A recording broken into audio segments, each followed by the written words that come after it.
everyone. Today I have a marketing maven in our midst, Sanjay Gopinath. With an impressive track record in the world of marketing, Sanjay has left an indelible mark in the industry. From groundbreaking campaigns to strategic brand positioning, he has been at the forefront of marketing innovation. Join me in these episodes as I delve into marketing journey of Sanjay. With a rich background, Sanjay has consistently demonstrated an acute understanding of customer behavior and market dynamics. His expertise in B2B marketing is commendable and worth learning from. He continues to shape the landscape of modern marketing. Get ready for insights, anecdotes, and a deep dive into the mind of a marketing maestro. Without any further delay, let's unravel the marketing prowess of Sanjay Gopinath. Thank you for joining me today, Sanjay. Hey, thanks, Prasant. It's a pleasure to be with you. So let's get going. You Sure. had a vast experience as a marketer and you've seen dynamic sales landscape, right? And we all know about sales and marketing alignment related challenges that many companies face. So what strategies do you use to ensure continuous alignment and collaboration between marketing and sales? A bit nostalgic to start with this question because this topic, as you would figure out, is pretty evergreen, especially in the B2B space when these two functions or these two departments have to work very closely to make sure that the customer is happy, the customer is retained, and you get what the company wants to achieve. So I'll probably share some of my experiences, and based on that experiences, what worked in terms of sales and marketing alignment. I think the primary criteria is a very strong buy-in right at the top. I have been in organizations where this buy-in has been there and where the buy-in was not there, and I could clearly see the differences. So what happens when that strong buy-in right at the top of sales and marketing organizations and departments are there, then it kind of percolates down into your organization fabric or the hierarchy.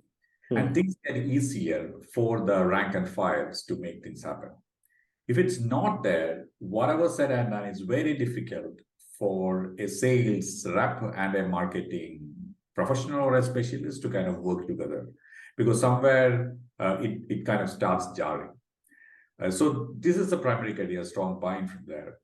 And then the second main thing which I would like to highlight is a common objective.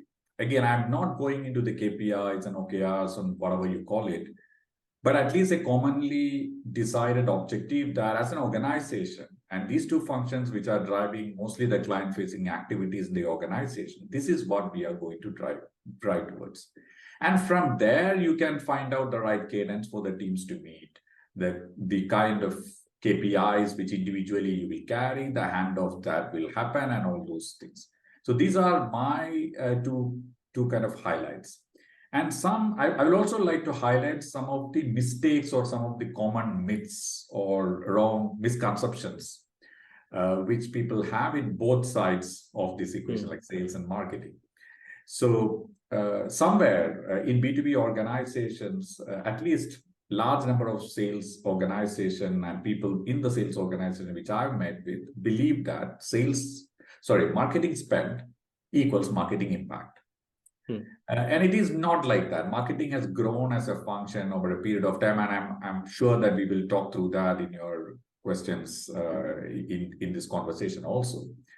But when you have this marketing spend equals marketing impact myth in you, or the misconception in you, then you are always fighting that battle to get more budgets from marketing and run your events or whatever campaigns you want to do.